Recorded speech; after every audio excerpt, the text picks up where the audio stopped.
All right, what's up, everybody? We are back with a new episode here. And for the first time in weeks, we're not just going to sit here and talk about Iran the whole time. We are going to sit here and talk about some other shit because, and maybe we'll get to a little Iran at the end, but it seems like a whole year now, we've kind of forgotten that Republicans control the House, the Senate, the White House, and the Supreme Court. It's not all that often that happens. So you'd think we'd be getting historic amounts of shit done. But we're not, of course. Things never really work out that way for us. So things aren't going all that well. No surprise, really. Huge split on the right. You would think in a time like this, the most important thing would be the president coming out, uniting his party, and getting done some really bold things, but things that, he can rally his party behind. But instead, we're getting bogged down with wars. And it's been really annoying. It's been really divisive. I think Trump's played right into it. So we're going to take a little bit of time today and kind of get back to our roots. Look at what Congress is doing, which, spoiler alert, is nothing good. We're going to look at California, see how they're wasting billions of our dollars and why you should care, even if you're somebody that lives in Florida. What do you care what California does with their tax money? Except it's actually your tax money too. So let's get into it here, okay? And then at the end, we'll take the low-hanging fruit, maybe talk a little bit about the war. But the big thing that's been going on, SAVE Act has passed the House. It has gone to the Senate where they have voted to begin debate, and it's going to need 60 votes to pass there unless the Republicans do something about the filibuster. And I'm a little torn on what they should. I think they should definitely go back to a talking filibuster. So it used to be forever in the Senate. You would, if you wanted to filibuster and take up all the time you wanted to make sure a bill couldn't pass, what you'd have to do is you'd have to get up there and talk for sometimes 24 hours, even more straight. That would make sure that the bill couldn't be voted on and then it couldn't be passed. The only way you could get past the filibuster was with 60 votes, which oftentimes the party doesn't have. But then, our senators got really old. They're 80 years old. They can't stand up there and speak anymore. People like Mitch McConnell, he can't talk for, 10 minutes. So they went to this thing called the silent filibuster, where you just go up there and say, hey, I'm, invoking my right to filibuster, and then that's that. The bill's dead unless someone can get 60 votes. So, I think we should return to the talking filibuster. Once Democrats take the Senate and the House again, they're going to get rid of the filibuster altogether. So what they're going to do is say, hey, even this talking filibuster thing, we're not going back to that. 51 votes is all you need in the Senate, and we're going to get done all our crazy ass shit. So let's go back. Let's get back to the precedent of the talking filibuster. And if the Democrats want to make sure the SAVE Act can't be passed and we can't get any voter ID, let's see someone stand up there and talk for a day and a half. Really, really get some skin in the game over it.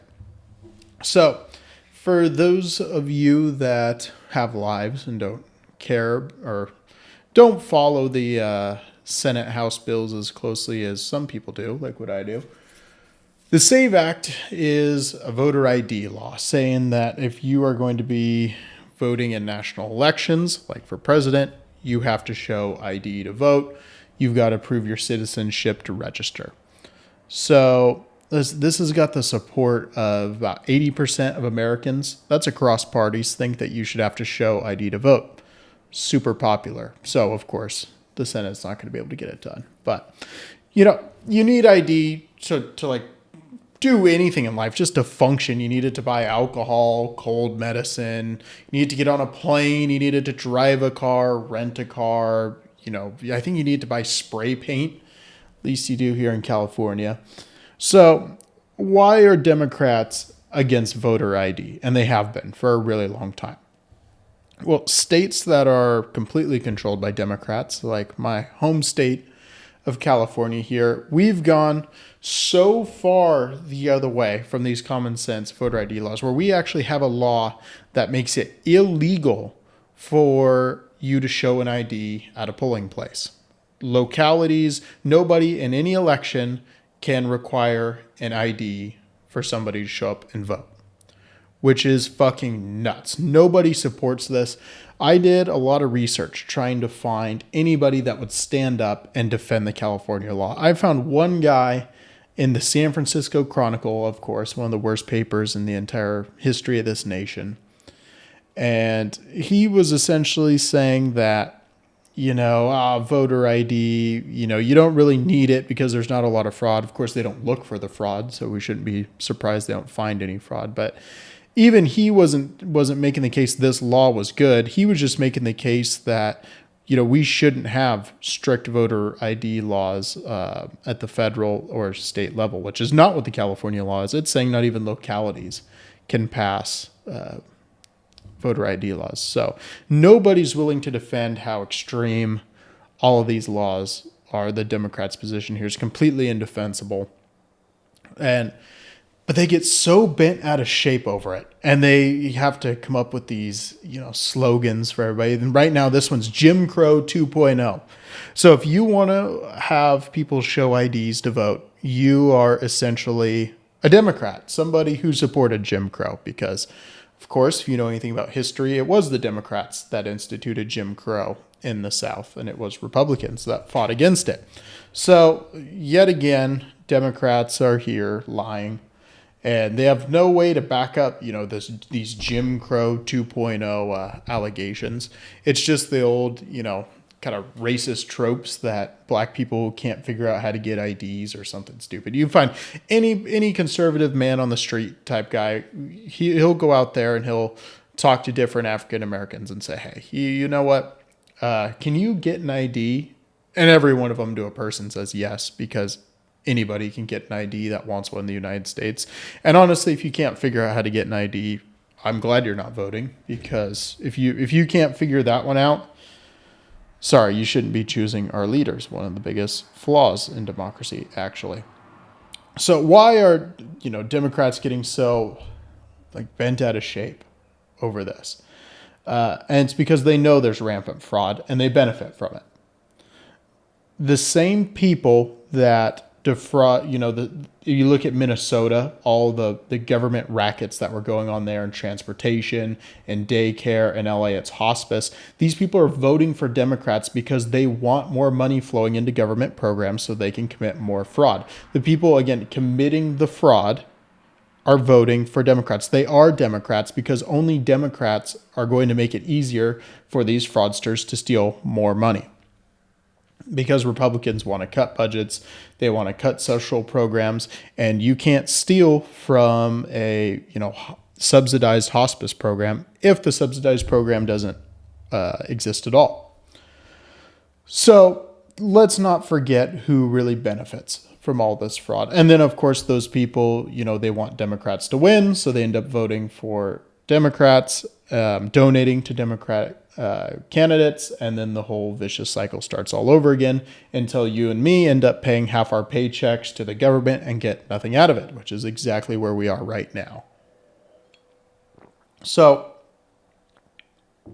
if we're looking at the kind of whole picture, okay, Democrats, for some reason, they really want to make sure we can't show an ID when we vote. And even though it's ridiculously popular, they're going to oppose it. They're going to lie. They're going to throw platitudes at you.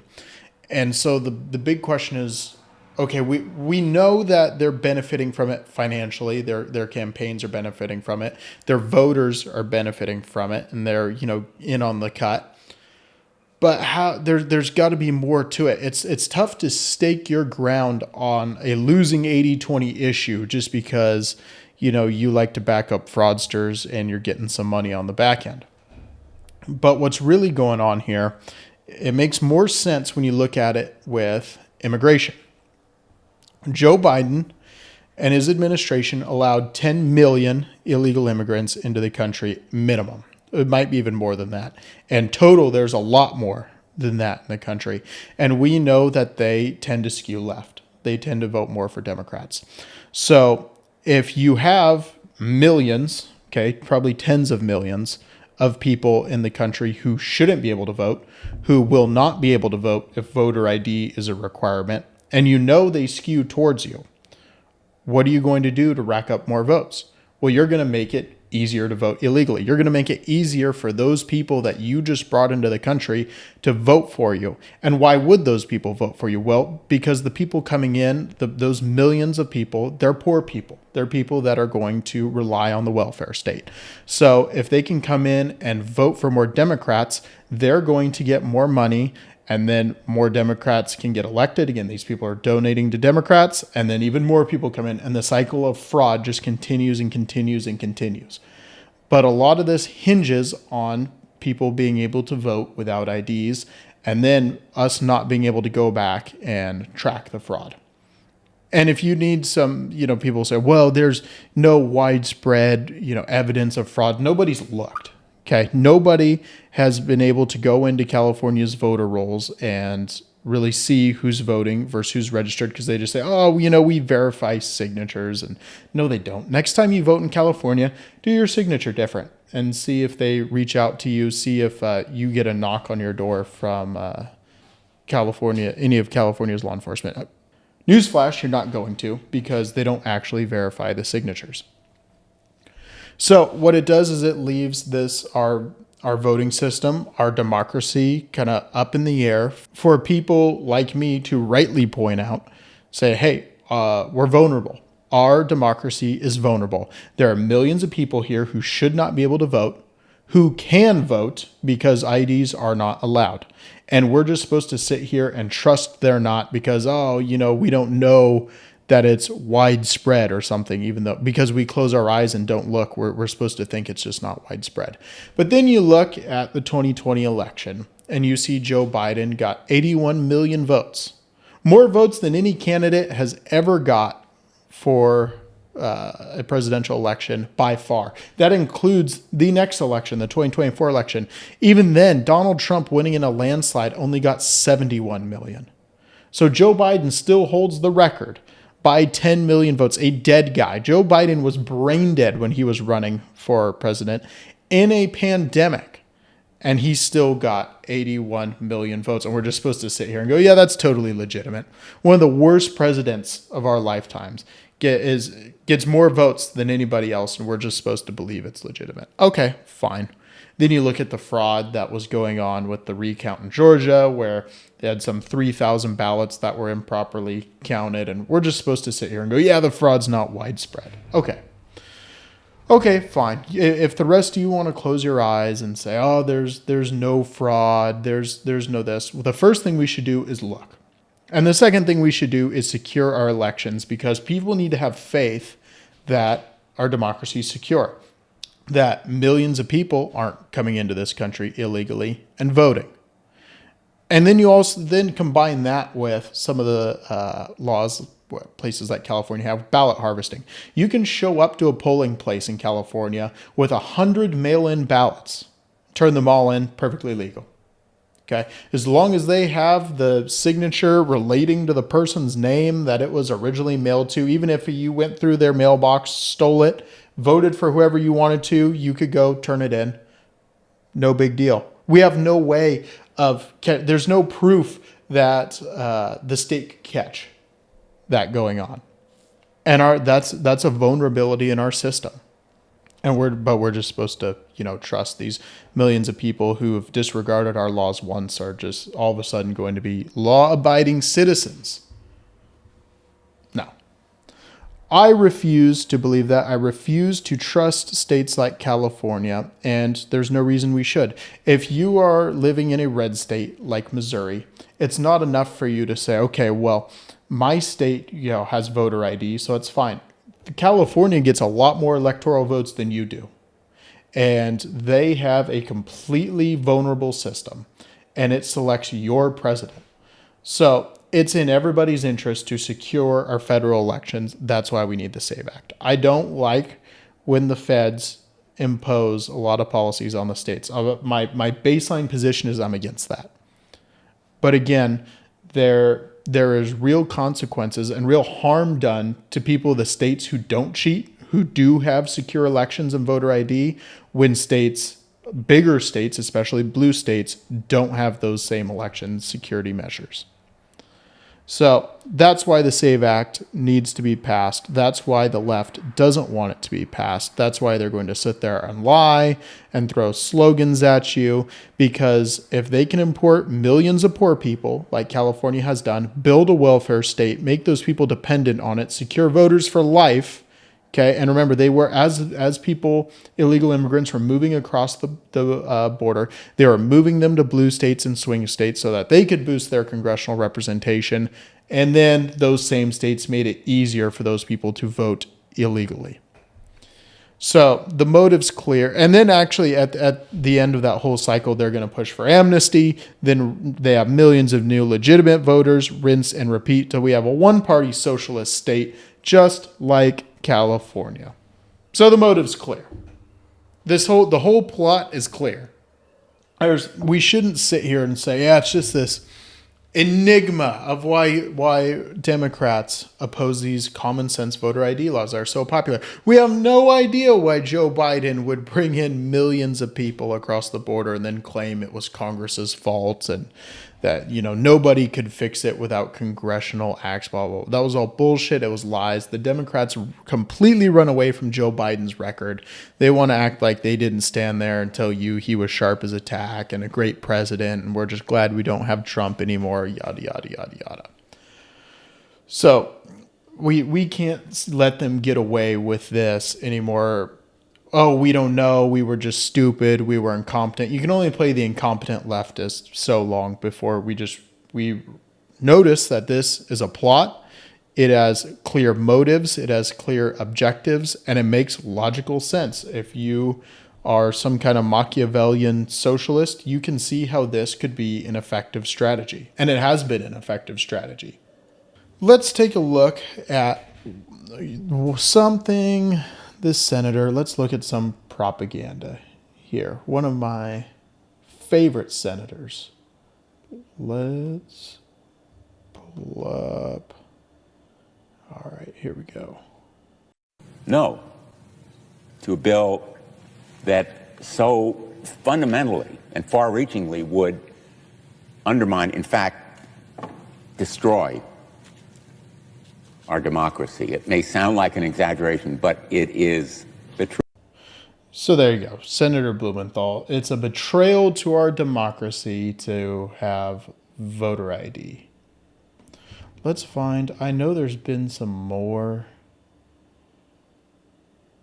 here, and I had some of our Iran stuff lined up, but I believe it was Chuck Schumer who said Jim Crow 2.0. Oh, here we go. Here's a great one. Admit the truth. Everywhere people go, they're asked for a social security card. In fact, one way to prove you're a bona fide person who can have a job is to ask for a driver's license and a social security card. This is an anti-fraud amendment. Over where we go, people say, well, why can't you stop illegal immigrants or others from coming here? And the number one answer we give our constituents is when they come here, they can get jobs, get benefits against the law because of fraud. So, of course, that's 1996 Chuck Schumer, back when he could tell a little bit of the truth. Let's see what he's saying now. To Mike Lee's argument that the Senate rules allow the majority to require the minority to stage a talking filibuster to stop the SAVE Act. We've got to get this done, and we've got to get it done very quickly. The SAVE Act is an abomination. It's Jim Crow 2.0 across the country. We are going to do everything we can to stop it. Going to do everything they can to stop voter ID. After, of course, in 1996, Chuck Schumer was all for it. What do you say? Those two videos side by side are, it's pretty damn clear. Pretty clear. So they need to pass the SAVE Act. Let's institute the talking filibuster. Let's make a Democrat stand up there and Really put it all out there for us. Really let us see what you're made of. You should have to talk for 35 hours if you want to undermine our elections. It's not Jim Crow 2.0. They, of course, have no supporting evidence for that. They don't stand up and justify their actions. They just know that without fraud, there is no way they're going to win. There's no way they're going to continue to be able to fund their campaigns. Cutting out USAID, remember the billions of dollars, made sure that they couldn't funnel money to George Soros, who would then launder it back into the Democratic Party. If you look, they're still broke. They still have less money now than they have at any other point I can remember with a midterm coming up. Isn't that funny how that just happened to occur when USAID got taken out? All that money, all that fraud, and there's so much more. If we could cut the size of government down to what it should be, okay, where it's just, I don't know, pick a number. A lot less than what we have now, like trillions and trillions of dollars less than we have now, like less than 10% of what we have now. Democrats would never be able to win another election again. They wouldn't be able to send their millions of dollars to Somalian fake daycares, the Leering centers. They wouldn't be able to steal millions and call it California high-speed rail, 0 miles for whatever god-awful $1 billion they have. They wouldn't be able to steal all this money and funnel it back to themselves. Education is a huge one. We've already done an episode on that about how they expand the academic bureaucrats who are huge Democrat voters. Over 90% they donate to Democrats. They create these positions, pay them tons of money, pay off the unions, and all that money just flows right back into Democrat campaigns. So let's look at, while we're on the topic of fraud here, let's take a quick break and then we will jump over to the LAX train. All right, we're back and let's take a look. So we're on the topic of fraud here. Okay. LAX has been building this tram. They call it the People Mover. And they've been starting, I think it was like in 2017, 2019, something like that.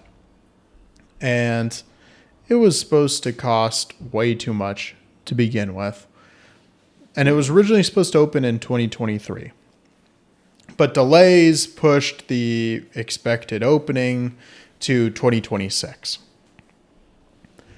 The costs ballooned up. It started, I guess, after the first delays. They were saying it was going to cost $2.9 billion. Now it's going to cost about $3.35 billion. And that's after hundreds of millions of dollars were added because they had to settle disputes and delays with contractors. They paid one contractor something like $97 million because the airport caused delays. And then a total $550 million in legal settlements have been paid to contractors. And then one of the delays was 526 days, nearly 2 years, caused by the airport.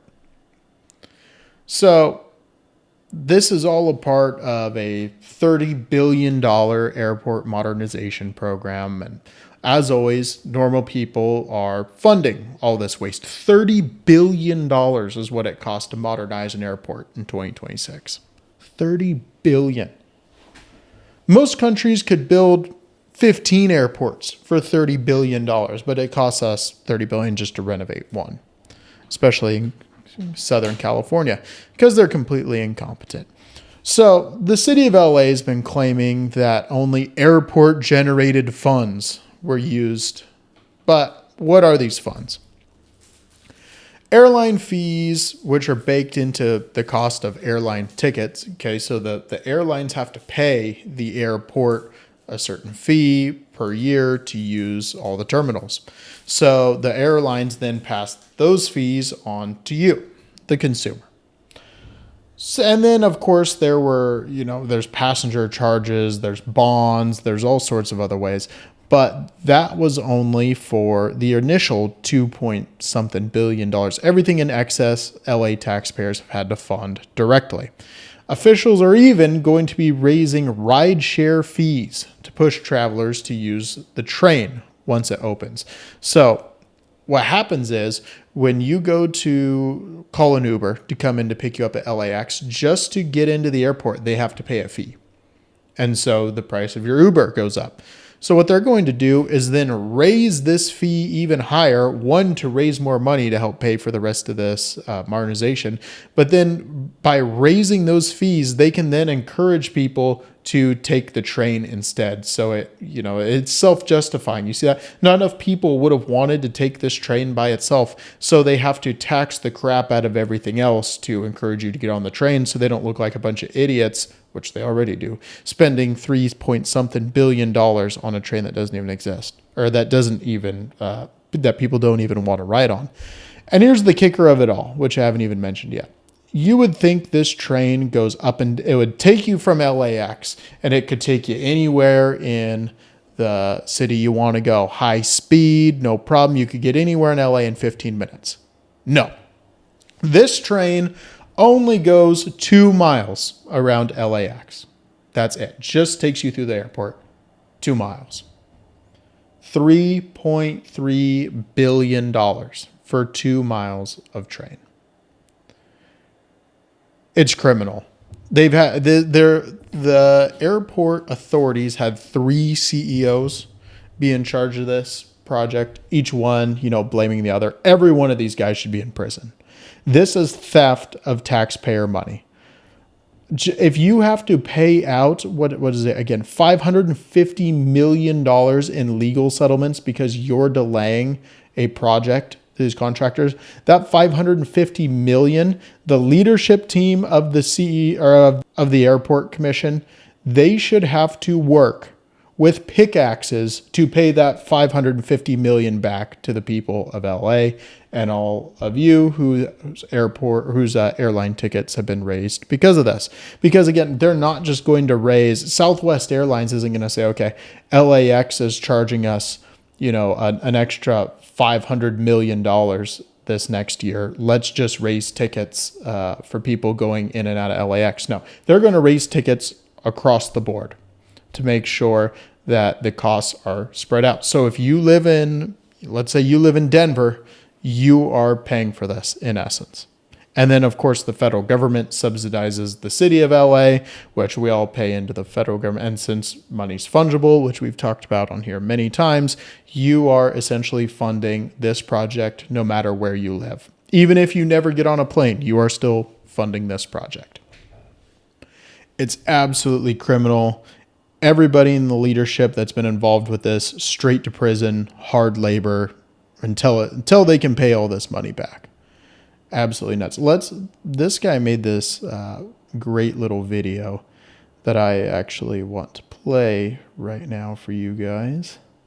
Okay, and this guy's actually hilarious. His other LAX airport train. The Beijing to Tianjin high-speed rail. 75 miles of train for half the cost of our 2 miles. Paying $100,000 to every homeless person in the city of LA. Overthrowing the government of Venezuela. The Apollo 11 mission to the moon. The 3rd tallest building in the world. The 2nd tallest. And the tallest. Combined. Let me know if I missed that. the 3rd tallest building, the 2nd tallest building, and then the tallest building in the world combined costs less than this 2 miles of train LAX is building. Because of all the fraud, it's theft, man. There's so many people just getting rich, these contractors, the CEO of the LA airports, he was making something like $700,000 a year to manage this shit, to steal billions from taxpayers. Straight to jail. Fuck all these people. And then here's how long. So that was things that cost less than the LAX train. Here's things that took less time than this LAX train. Here you go. LAX train. China building 25,000 miles of train. Reaching the moon. The Apollo program was about 7 years. Similar amount of time to the 2-mile rail program. Toby Maguire's girlfriend went from age 13 to age 20. The Burj Khalifa and the Empire State Building combined. Let me know if I missed. Fucking nuts, man. fucking nuts. For 2 miles a train, you could walk the train tracks in half an hour if you're a slow walker. Here's the shit. I was hoping this diagram would be a bit bigger. Sorry, that doesn't look great, but I mean, you can just see it's just a few blocks. Absolutely nuts. All right, we're back from our break, and we're going to go over to the great space of Twitter and start talking a little. There's a bunch of stuff breaking on Iran. I know we said we weren't going to talk about it, but it's the end of the show, and we got some more time. So let's go take a look. There you go. You guys should be able to see that now. A few things happened. Joe Kent, one of the directors of Institutes of National Security in the federal government, a guy who was just appointed in February, has resigned. And he put a letter out saying, in short, that the government's lying to you. There was no imminent attack from Iran coming, that Israel pushed us into this, and he's not going to stand for it. So Trump, accepts the resignation, of course, says he was always soft on security, which is kind of weird. I don't know why you would nominate somebody for a national security position if you thought they were always soft on security, but whatever. We will let Trump slide with that one. But so it's just so weird. This whole thing, it's so weird that people are still denying Israel's role in this. They clearly wanted this war. They clearly pushed Donald Trump to do it, even though it's not in our interest. The messaging around this war has just been horrible, as we've seen over and over again. But it seems like even now, Trump is getting a little frustrated with Israel. Let's see if we can find his post. Here we go. So Donald Trump just posted this. This is actually new. Yeah, it was 3 hours ago. Israel, out of anger for what has taken place in the Middle East, has violently lashed out at a major facility known as South Pars gas field in Iran. A relatively small section of the whole has been hit. So I'm actually not going to read this whole thing. It's long, but the gist of it is that Israel attacked a part of a gas field in Iran that they were not supposed to hit. It seems like the plan has been from Trump all along that we're not to hit any gas or oil infrastructure because then it'll raise prices here in the United States. So Israel did not listen. That's pissed Trump off. And now Iran has retaliated by attacking Qatar's natural gas facilities. And Trump is throwing Israel under the bus here, saying, he says in all caps, no more attacks will be made by Israel pertaining to this extremely important and valuable field, unless Iran decides to attack a very innocent, in this case, Qatar. So kind of a strange turn of phrase there. But Trump's pissed at Israel because, again, Israel's motives are divergent from ours here. Israel's fine with a totally chaotic situation in Iran, civil war, because if Iranians are fighting each other, that allows Israel to become the dominant power in the region, because Iran's then not focused on taking power in other parts of the region. Israel can run roughshod over them. The United States wants a stable Iran because, there's all sorts of reasons. One, we don't want a humanitarian disaster where a lot of refugees are going to be fleeing the region into Europe and the United States. Israel doesn't care about that because they're not going to let any of those people in anyways. They never do. The Israelis, again, want the military of Iran destroyed for good reason, because they do attack Israel often. The Iranian military cannot attack the United States over here on our own soil. People often point to, they do attack our soldiers. Yes, they do. And that's a great argument for bringing our soldiers home. And that's exactly what we should do today. Bring them all back here so they're out of range of Iran's weapons. And then we don't have to worry about that problem anymore. And then, of course, the United States wants a stable Iran because they have a lot of oil, and having a stable government there helps keep stable oil prices, which is good for us. Again, Israel does not care about that as much. So our interests are completely divergent here, and Donald Trump's starting to see that because here you go. They hit the oil fields that they were not supposed to hit, and it's really pissed Trump off because now it's a 2-for-1. Now Iran's saying the oil fields are fair game in countries like Qatar, and they're going to hit those too, which is just a double whammy for us here. And so then you've got, all sorts of people freaking out because Trump's pissed at Israel. Joe Kent has thrown Israel under the bus. Donald Trump's thrown Israel under the bus. Marco Rubio threw Israel under the bus. Mike Johnson threw them under the bus. I should see if I can find the video where Trump said just the other day that Israel is Trump's exact quote here. I wish I could find it. He was saying that we don't need Iranian oil. We have no interest in their oil. We have twice as much oil as we could ever need, but we have allies in the region that wanted us to attack Iran. And you could read into it and then say, well, those allies in the region are Israel. But you actually don't have to, because the next words out of Trump's mouth were, they were Israel that wanted us to attack. Okay. So Trump, he can't stop himself. He has no message discipline. So in the end, he tells the truth. And it seems like it's pretty clear here. The chain of logic makes total sense. We went to war because Israel forced us into this, essentially. And when I say forced, again, I don't want to take all the agency from Trump. He is to blame here. He could have said no. He could have said, you're not going to attack, and we're not going to allow you. Because Anthony Blinken came out. That was Joe Biden's Secretary of State. And he said, yeah, Israel tried that shit with us too. And he tried it with Obama. Bibi Netanyahu did, saying that, if we're going to attack Iran, whether the United States is with us or not. Both of those administrations said, you better not attack Iran, and Israel backed off. So they tried the same thing on Trump, and it finally worked this time.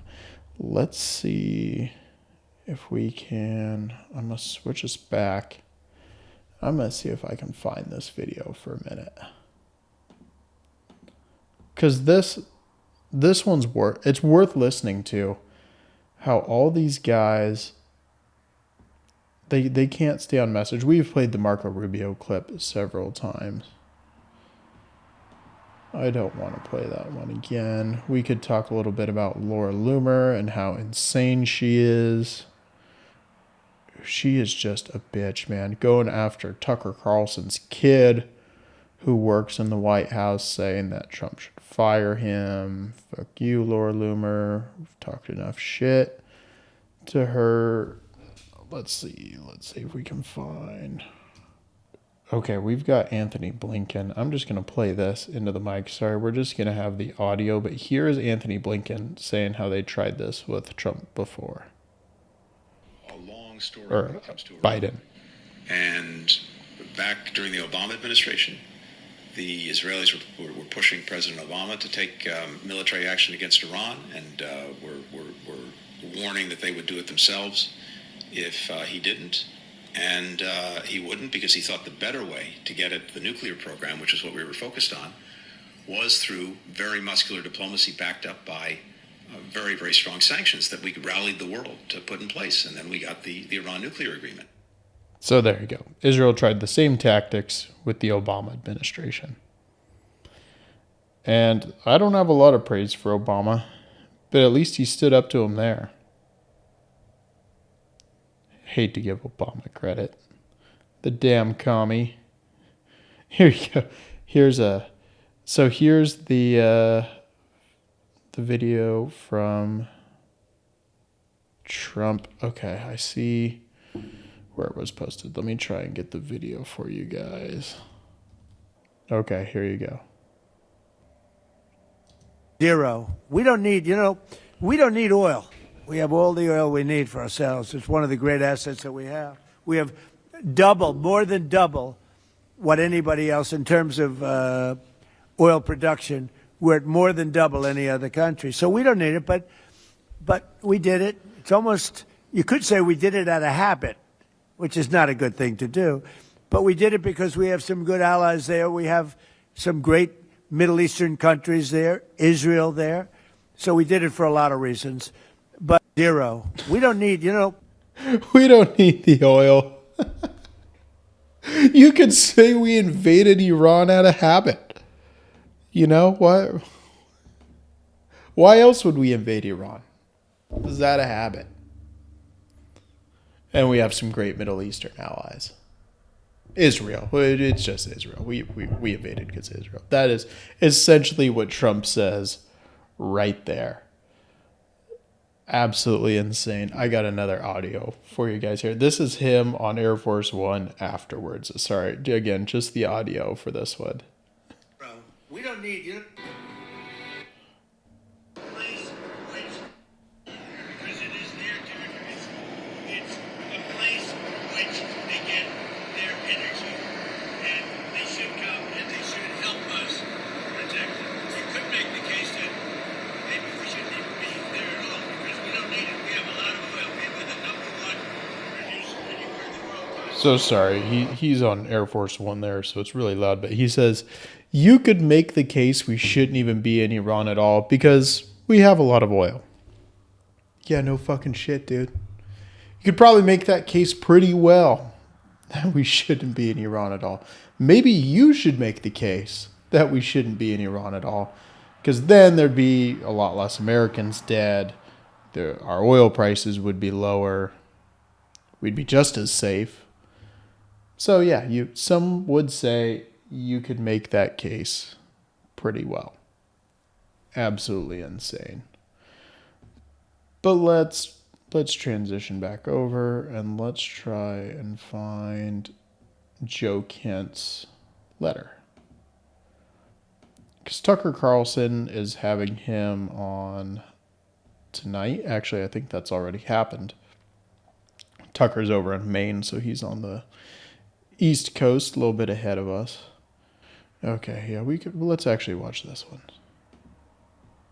This video is kind of interesting. Can we wrap this war up this week? Yeah, sure. Okay. Will we? I don't think so, but it'll be soon. Won't be long. And we're going to have a much safer world when it's wrapped up. It'll be wrapped up soon. We're going to have a much safer world. I had an obligation to do this. I didn't want to, I call it an excursion. I didn't want to make this journey. We had the highest stock market in history. We had low gas prices. Everything was good. And I know exactly. I know what, you're going to do it. I call it an excursion, and I didn't want to do this. That's kind of an interesting quote. We're going to raise the price of oil, and that's good. But I know that. But that's a very small thing compared to allowing them to have. You want to see a stock market go down? Start letting them hit you with nukes, okay? I think, I said it this morning, I think... And of course he falls back. We'll just end it there on the stupid let them hit you with nukes. They didn't have fucking nukes and they couldn't hit us with anything. It's really unfortunate to see him go down this route. Actually, it's kind of sad because we were still, I would still say that Donald Trump has still done a lot of good things. I'm not saying I regret voting for him or anything like that. But it's been disappointing for sure.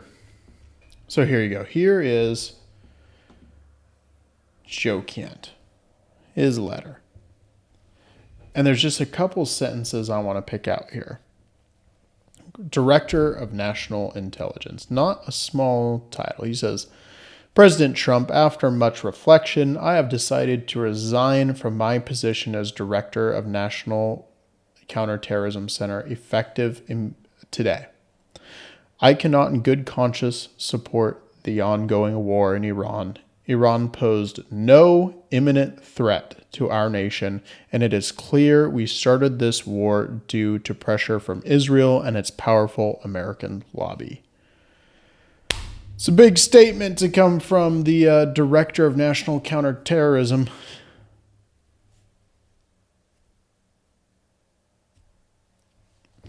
But it's obvious. I mean, how could you ignore it at this point? So he's going to go on. He's going to make his case. You should watch his interview with Tucker. He seems like a good guy. I don't know much about Joe Kent, but you can see here he's a veteran that deployed to combat 11 times. His wife was killed in action in the fight against ISIS. So he's someone that's deeply tied to the Middle East. He knows what's going on there. He's obviously a patriot and a veteran. So I trust him. All you have to do to believe him is trust Joe Kent, Marco Rubio, Donald Trump, Mike Johnson, Tulsi Gabbard, pretty much anybody in the administration that knows anything. If you just listen to their comments, it's clear Joe Kent's telling the truth. Now, all those people have lied at one point too, to be fair, but they've also let the truth slip. So let's believe them. You've seen the videos. They've told us what's going on. Let's believe them. And with that, you're all caught up on the BS going on. Let's call it a night there. We will talk more about some grand strategy stuff with Iran later. I hate to keep going back to it. There's so much more important things going on in our country right now. We'll talk about them later. Thanks, guys.